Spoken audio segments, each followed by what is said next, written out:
Get my air horns. Here we go. So we're going to run through our 10, 9, and 8s. Because obviously some of us may have in those slots players that were just mentioned. We should probably just do 10 and 9 just because I pretty much know who the top 8 is in the league. I think we're going to have the same top 8 in different orders. But yeah, we go 10, 9, 8. There's just too much talent, man. 10, 9, 8. All right, we're doing the whole. Okay. All right. Man, I'm stressed. Why am I stressed? It's stressful. It's a freaking test or something. Stressful, Do you want to get it over with first, or you want to wait? No, it's a mind fuck. Need some time. So at number 10, I had my guy. I'm so glad he squeaked in. Damian Lillard. Nice. 93 rated on NBA 2K. I was happy to see that. Is that how you picked that? I was happy. No, not at all. Is that why you were on NBA 2K last night? Oh, that's why. Not at all. But I was happy that he was above so many players that I think he is better than. Yep. So after all the arguing last year, I felt justified. I felt justified. And after I made my list, I finally listened to that Bill Simmons, Ryan Russillo podcast they said top 20 players on there, but that's not what the list was. It was their all NBA teams. Yeah. And they were talking about how he's like a one-man tone setter for a franchise. Okay. Yes, and easily. That's an incredible intangible to have. Yeah. But I feel like on the court, I needed to reward him for being able to make it to the playoffs with a team that isn't exactly the greatest roster in the league by any means. No. And although they do get bounced in the first round every year, bar one, when the Clippers were injured, just getting there consistently in the West is very, very difficult. And they put up a good fight as well. Like it's not like they're one of those teams where they get there and you just know that they're going to get destroyed, or something. Like some of the playoff games that Lillard in particular has had is incredible. Yeah. I think with Lillard, Kyrie for me is better than Lillard, but it's Lillard's leadership that makes him the better player. Right. You know, like having a starting one guard playing alongside CJ McCollum, it's very difficult to have a scoring guard having a backcourt like that. Yeah, true. It's tough. And his teammates obviously love him, and you know he's taken it on, and he's been a good leader. So it's hard to dispute he's in the top 10. Yeah. Should we get all the 10, 9, 8s out of the way and then debate? So I went Lillard 10, Joel Embiid 9, and Giannis Antetokounmpo 8. You said we were going to have the same top 8? You are off your mind. All right, no, we're going to get them all out and then debate, right? Yes, buddy. I'll go next. Are you writing it down though? No. We need somebody to write this down. I can write it down, but... No. I'm glad this has been recorded. Don't do it yet. When we put it together, we'll do the. We'll write them down. Do we need more air horns? More. Shall I go next then? Shots. Yeah, go for it. Holy shit. This is going to be a long night. Number 10, Karl Anthony Towns. Okay. Top 10er. Boom. Right. Yeah. Okay. You had a wild top 20, man. So let's go. You did have a wild top 20. What do you mean? It was amazing. Number 9, James Harden. Okay. Down low. Rating MVP, huh? Yeah. And number 8, Lillard. Okay. Nice. Wow. All right. Wow. I got number 10. Number 10, Westbrook. Number 9, Lillard. Number 8, Harden. Yes! Yes! You lot both had Harden outside your top 7. Yeah. The record makes a difference. If the team's not winning, then you can't make it. I mean, you know, one of the reasons he's so low for me is that the Rockets' record this season, like how they are 11-12. How many games has he missed? A few. Still, he's on the roster. Don't care. I mean, one of the reasons for me is I don't like him. Okay, fair. Don't like him, and he plays no defense. Infallible evidence. No, Be careful when you start bandying around defense. You be careful. Karl Anthony Towns in the top 10. You be careful. You be careful. You got Giannis at 8, mate. Be careful. Man, if Giannis could hit a 3, got one more. you might be top 7. All right. Yeah. Aaron. Yeah. Let's go. Oh, what? I haven't got a top 10. You don't have a top 10? Oh, actually, I've got a top. I've got a top 8. What's up? So I will join later on in the conversation. He's number 8. Just give yeah. Who's number 8? Don't kid. LeBron.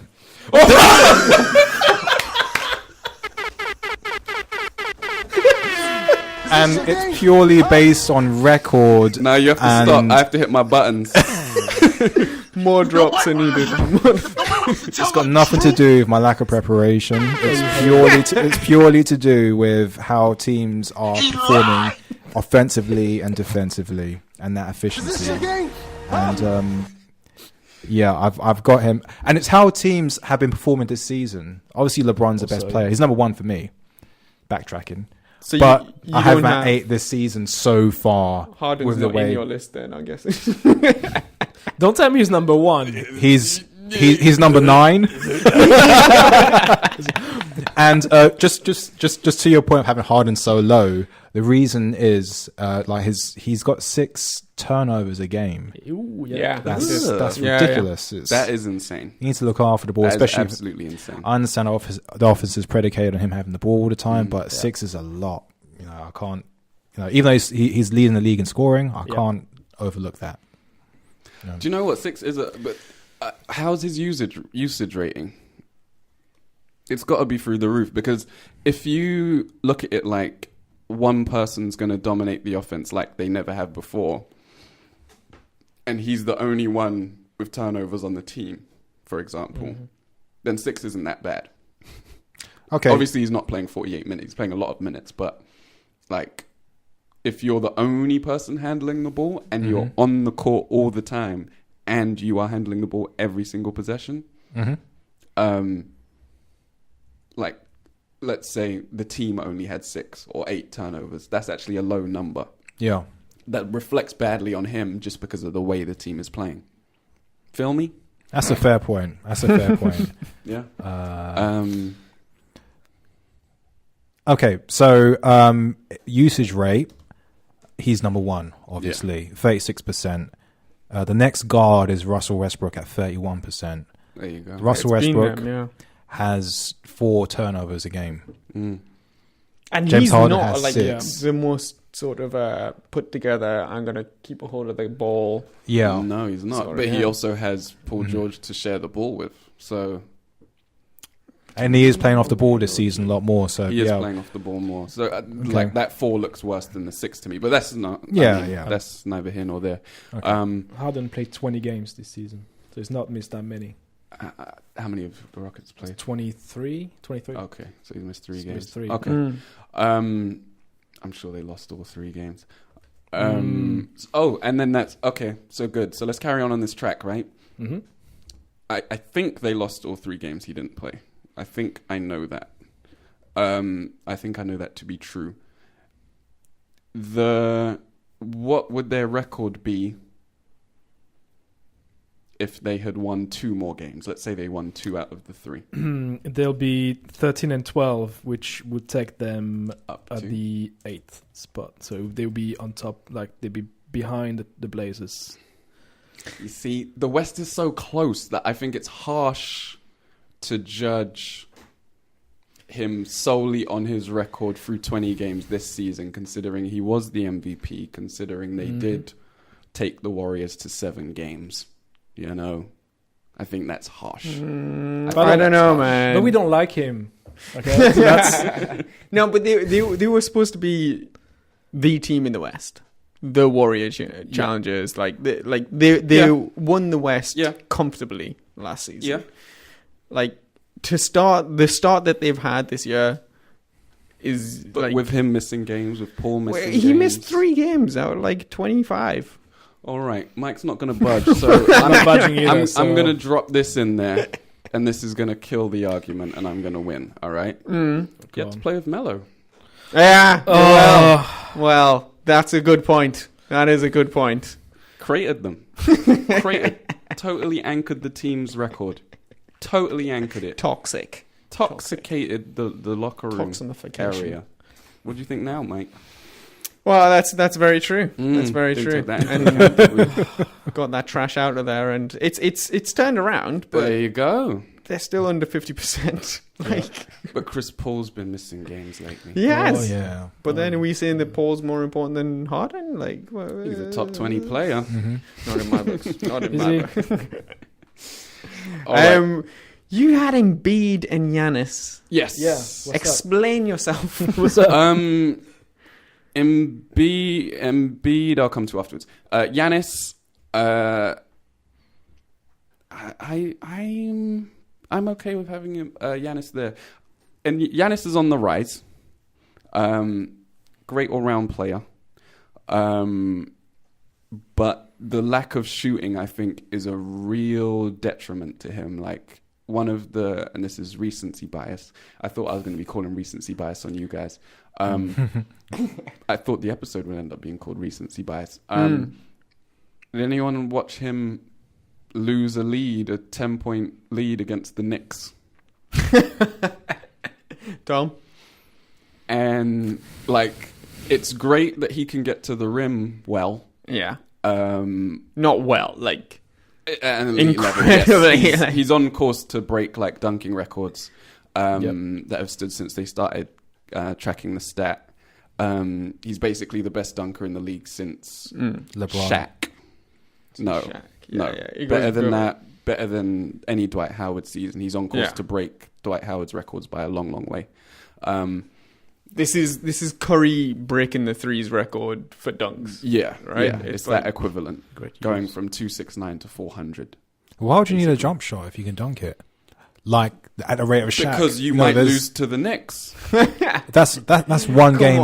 No, seriously. Yeah. Because the way the league is now, you can get to the rim and pulverize people inside. They did against the Celtics. Mm-hmm. The Celtics were having in a bad place. They couldn't score on anyone. Yeah. And then the Bucks, for whatever reason, stopped defending them on the perimeter.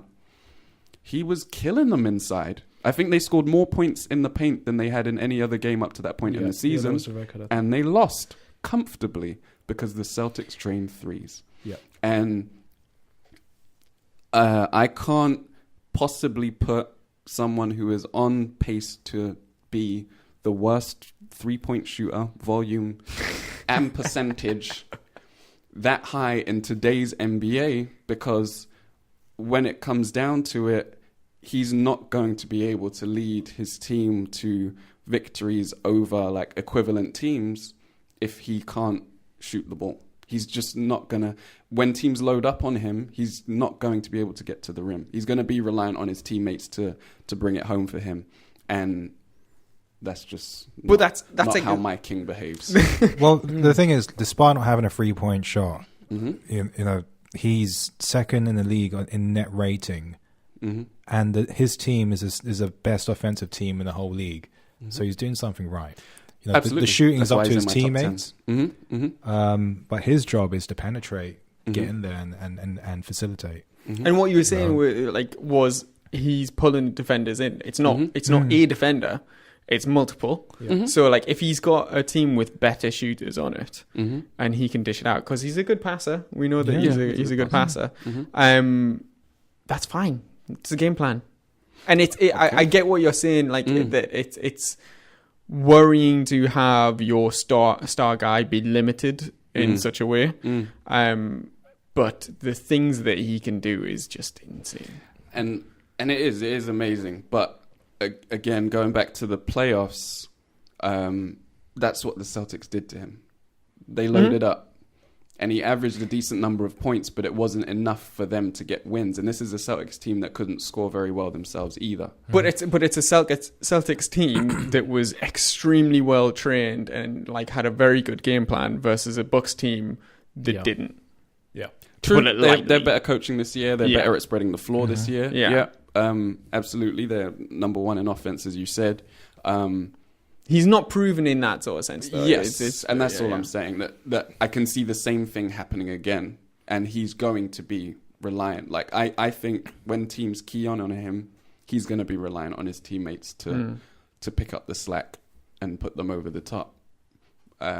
In a way that I don't think the players in my top 6 are or would be in the same situation. Well, we'll see about that, won't we? Yeah.